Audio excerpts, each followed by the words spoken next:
Uy gagi, bakit may adik dito? Uy gago, ikaw ba wala dik dito? To? Tangina, bakit may bungo dito? Buto at balat ka na, anong ginagawa mo dito? Naliligaw ka ata, walang bumabatak dito. Tangina pare, bakit ang likot ng panga mo? Shabu ka na, shabu pare. Kumain at matulog ka naman pare.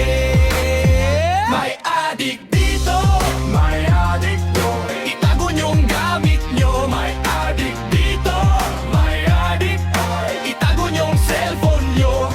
Mag-ayos ka na lang ng electric fan, o kaya buksan mo ang ayos ninyong plansyahan. Huwag ka aakyat sa wire ng poste, o baka may ibebenta kang mura dyan pare. Shabu ka na, shabu pare.